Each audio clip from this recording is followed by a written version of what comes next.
Hello friends, তোমাদের জন্য নিয়ে এসেছি আজকের মজাদার লোভনীয় একটা রেসিপি। তো আশা করছি সবাই খুব ভালোবাসো ফুচকা খেতে। তো আমাদের এখানে তো সবাই ভীষণই ভালোবাসে, আমাদের বাড়িতেও। সেজন্য দেখো ফুচকার রেসিপি তোমাদের সাথে শেয়ার করতে চলে এসেছি। মা এখানে আলু সিদ্ধ, পেঁয়াজ, কাঁচা লঙ্কার সাথে দেখো মেখে নিচ্ছে বিট নুন আর টক তেঁতুল গোলানো টক জল। তো এটা দিয়ে ভালোভাবে মেখে নেবে। তারপরে এই যে বাটির মধ্যে দেখো রয়েছে, আমি এখানে ধনে, জিরে, শুকনো লঙ্কা এই সমস্ত কিছু মিক্সিতে পেস্ট করে রেখে দিয়েছি, আর শুকনো খোলায় ভেজে নিয়েছিলাম এই। আর রয়েছে ছোলা, মটর সিদ্ধ আর কিছুটা কাঁচা ছোলা, ব্যাস।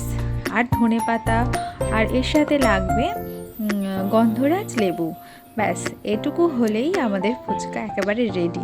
তোমরা এইভাবে একবার বানিয়ে দেখো, আর অন্য কোনো এক্সট্রা মশলার দরকার নেই, কিছুর দরকার নেই। এইভাবে তোমরা বানিয়ে দেখো, আশা করছি তোমাদের সবার খুব ভালো লাগবে। তো মা দেখো ভালোভাবে আলুটা মাখিয়ে নিচ্ছে, কারণ আলু মাখার ওপরে ফুচকার টেস্ট অনেকটাই নির্ভর করে। তো দেখো এবার ছোলা মটরগুলো দিয়ে দিচ্ছে, এর মধ্যে কিছুটা কাঁচা ছোলাও রয়েছে।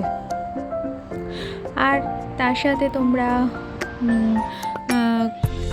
এর মধ্যে একটু বেশি করে এও দিতে পারো, ধনে পাতাও দিতে পারো।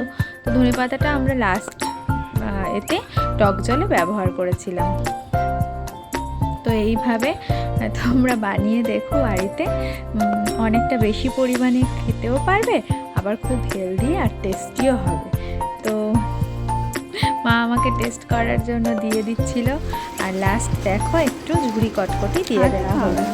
তো এবারে পিপলু খেয়ে বলবে কেমন হয়েছে।